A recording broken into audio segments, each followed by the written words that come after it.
प्रधानमंत्री नरेंद्र मोदी पहुंच चुके हैं कार्यक्रम स्थल इंदिरा गांधी प्रतिष्ठान में, जहां इस वक्त वहां पर एक बड़ा कार्यक्रम हो रहा है। एक बड़ी प्रदर्शनी वहां पर रखी गई है, जहां पर आप देख सकते हैं प्रधानमंत्री नरेंद्र मोदी को, मुख्यमंत्री योगी आदित्यनाथ को, रक्षा मंत्री राजनाथ सिंह को, वहां आप देख सकते हैं तमाम दूसरे मंत्री, केंद्रीय और राज्य के मंत्री वहां पर मौजूद हैं। और प्रधानमंत्री आज उत्तर प्रदेश को, क्योंकि खुद प्रधानमंत्री उत्तर प्रदेश से आते हैं, उत्तर प्रदेश के सांसद हैं, रक्षा मंत्री लखनऊ के सांसद हैं, योगी आदित्यनाथ जो कि सूबे के मुख्यमंत्री हैं, वो तमाम आप डिग्निटरीज को वहां पर देख सकते हैं। 4700 करोड़ से ज्यादा की सौगात में प्रधानमंत्री आज गरीबों को घर देंगे। इसके अलावा 1500 करोड़ से ज्यादा की स्मार्ट सिटी के अंतर्गत 15 परियोजनाओं का लोकार्पण करेंगे। 1256 करोड़ से ज्यादा की लागत की 30 परियोजनाओं का शिलान्यास करेंगे।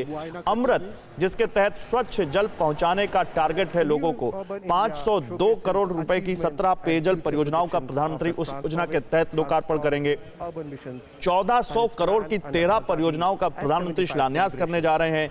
केंद्रीय आवासन एवं शहरी कार्य मंत्रालय, नगर विकास विभाग और उत्तर प्रदेश, ये तीनों मिलकर इस महोत्सव को कर रहे हैं। 3 दिन का ये महोत्सव है और खास बात यह है कि यूपी के 75 जिलों को, हर जिले में को प्रधानमंत्री कोई ना कोई सौगात आज देने वाले हैं। और ये बहुत बड़ा एक विकास का कार्य प्रधानमंत्री नरेंद्र मोदी की तरफ से उसकी शुरुआत होने जा रही है। 4700 करोड़ की ये सौगात आज उत्तर प्रदेश को मिलने वाली है और इसके अपने राजनीतिक मायने भी हैं, क्योंकि उत्तर प्रदेश में आने वाले दिनों में विधानसभा चुनाव होने हैं। चुनाव का बिगुल तो फूंक ही चुका है, सारी पार्टियां पूरा जोर लगा रही हैं, नए नए समीकरण बन रहे हैं। लेकिन इस बीच उत्तर प्रदेश में, क्योंकि कल TV9 भारतवर्ष के सत्ता सम्मेलन में खुद योगी आदित्यनाथ ने कहा कि उनकी सरकार ने बीते 4.5 सालों में जो काम किया है, जो विकास किया है, जो गुंडा और माफिया राज से मुक्ति दिलाई है, उसी के बल पर वो जाएंगे चुनाव में। और ये एक बहुत बड़ा उसका एक आप सबूत यहां पर देख सकते हैं। लेकिन ये इस वक्त की तस्वीर हम आपको दिखाएं। स्वच्छ भारत मिशन, अमृत योजना, smart city mission, urban transport, प्रधानमंत्री आवास योजना, इन सब से जुड़ी तमाम फिल्मों जो उपलब्धि है सरकार की, उनसे जुड़ी तमाम फिल्मों का प्रदर्शन यहाँ इस कार्यक्रम स्थल पर हो रहा है और प्रधानमंत्री नरेंद्र मोदी इसका शुभारंभ कर रहे हैं। 75 जिलों के 75,000 लाभार्थियों को आज पीएम डिजिटल माध्यम से चाबी भी सौंपेंगे। तो स्मार्ट सिटी मिशन के अंतर्गत उत्तर प्रदेश की 10 स्मार्ट सिटीज की सफलता की 75 कहानियों पर आधारित एक कॉफी टेबल बुक का भी वो विमोचन करने जा रहे हैं। आप एक लाइन में समझिए तो इस समारोह में नए भारत के, नए उत्तर प्रदेश की झलक आपको देखने को मिलेगी और ये योगी सरकार की तरफ से बताया जाएगा कि बीते 4.5 सालों में उनकी तरफ से उत्तर प्रदेश के विकास के लिए क्या किया गया है। एक बार फिर से आपको बता दूं, योगी प्रधानमंत्री मोदी को तो आप देख ही रहे हैं, साथ ही वहां पर योगी आदित्यनाथ, सूबे के मुख्यमंत्री आनंदीबेन पटेल, सूबे की राज्यपाल, रक्षा मंत्री राजनाथ सिंह इस वक्त आपको दिखाई दे रहे हैं जो कि वहां पर मौजूद हैं। मेरे साथ कौशल कांत मिश्रा हैं, उत्तर प्रदेश बीजेपी के प्रवक्ता हैं। कौशल कांत मिश्रा, ये कार्यक्रम हम देख रहे हैं और काफी बड़ा कार्यक्रम है, 3 दिनों का कार्यक्रम है और जैसा कि मैंने कहा कि इस समारोह में नए भारत के, नए उत्तर प्रदेश की झलक मिलेगी। लेकिन सवाल एक यहां पर कौशल कांत मिश्रा लोगों के मन में है कि ये 4.5 साल बाद चुनाव आते आते ही क्यों? देखिए, ऐसा नहीं है कि 4.5 साल बाद चुनाव आते आते ही।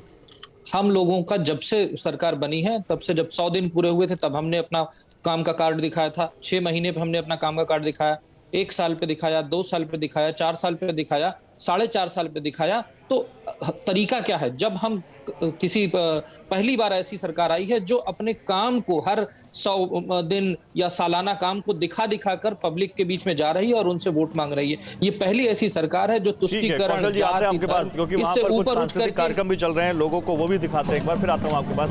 वहां पर आप देख सकते हैं लोक कलाकार वहां पर इस वक्त मौजूद हैं और लोक नृत्य कर रहे हैं।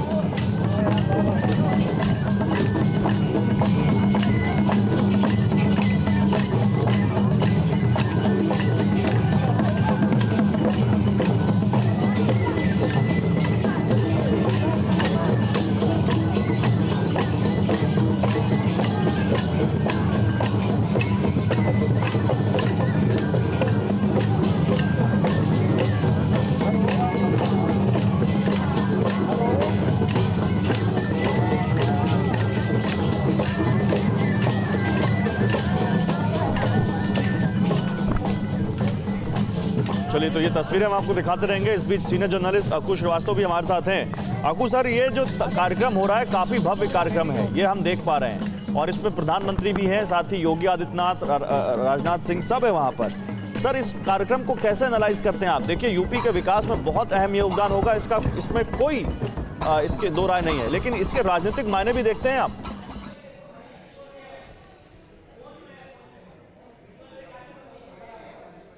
चलिए ये एक उत्प्रेरक का काम करेगा और उसी उत्प्रेरक के काम को दिखाने की कोशिश है।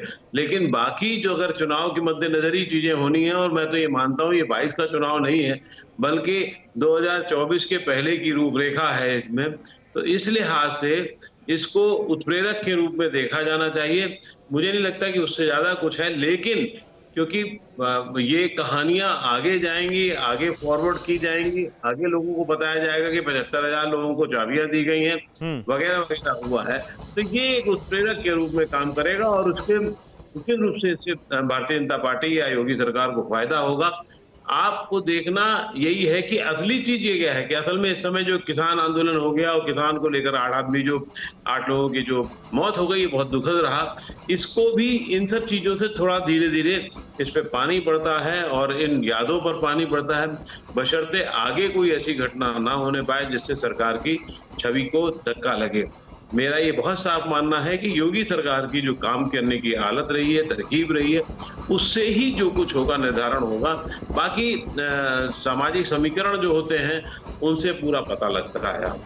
लेकिन प्रधानमंत्री अगर लखनऊ में मौजूद हो और रक्षा मंत्री मौजूद हो, पूरा देखें तो वहां पर सरकार का तो बाकी अमला तो है ही वहां पर, क्या इसका मैसेज क्या जाता है अगर वो खुद अपने हाथों से वहां लखनऊ आकर सौगात दे रहे हो? तो देखिए, ऐसा है ना कि ये एक हवा बनती है और हवा बनाने के, जैसे मैंने पहले कहा कि उत्प्रेरक का रूप बनता है, ये काम करता है। प्रधानमंत्री का लगाव उत्तर प्रदेश से होना ही है, आप बनारस के सांसद हैं, इस नाते भी होना है। प्रधानमंत्री का यूपी से लगाव भी है और फिर जो यूपी से ही दिल्ली की सत्ता निकलती है। यूपी किसी भी हालत में नरेंद्र मोदी बहुत किनारे नहीं छोड़ सकते, ना ही उनको तो एक एक सीट यूपी की बहुत मायने रखेगी, क्योंकि यूपी की जो 80 सीटें हैं वो उनको 1/4 से ज्यादा योगदान देंगी उनके सरकार के लिए। तो यूपी सिर्फ एक पूरे देश का बड़ा हिस्सा नहीं है, विश्व की बात करें तो 6ठा हिस्सा बन जाएगा विश्व के हिसाब से देखेंगे। इस बीच प्रधानमंत्री को देखिए, प्रधानमंत्री को अलग अलग विभागों के अधिकारी ये जानकारी देते हुए कि यूपी में जो ये 4700 करोड़ से ज्यादा की परियोजनाएं जो लागू होने जा, इस बीच हरदीप सिंह पुरी भी हमें दिख रहे हैं वहां पर, जो 4700 से ज्यादा करोड़ की जो परियोजनाएं जिनका आज प्रधानमंत्री लोकार्पण करने जा रहे हैं, जो सौगात देने जा रहे हैं, ये कैसे, ये कहां पर ये परियोजनाएं आएंगी, कैसे सरकार की क्या प्लानिंग है, कैसे इनको जमीन पर उतारा जाएगा, और एक एक देखिए, ये आप समझ सकते हैं जो अभी अकुश श्रीवास्तव कह रहे थे कि यूपी से पीएम का लगाव आप समझ सकते हैं, एक एक चीज की बारीकी से वो जानकारी लेते हुए और जहां संतुष्ट नहीं हो रहे हैं वहां पर सवाल भी पूछते हुए। ये तस्वीरें हम आपको दिखा रहे हैं जो इस वक्त लखनऊ के इंदिरा गांधी प्रतिष्ठान से आ रही हैं, जहां पर आज 3 दिनों का महोत्सव रखा गया। आज से उसकी शुरुआत हुई है, पीएम मोदी ने उसका शुभारंभ किया है और वहां इस, क्योंकि आजादी के 75वें हम साल में हैं, देश में इसको लेकर अमृत महोत्सव मनाया जा रहा है। 75 परियोजनाओं का आज प्रधानमंत्री वहां पर की सौगात यूपी को देने जा रहे हैं। परवाह देश की, सोमवार से शुक्रवार रात 10 बजे TV9 भारतवर्ष पर।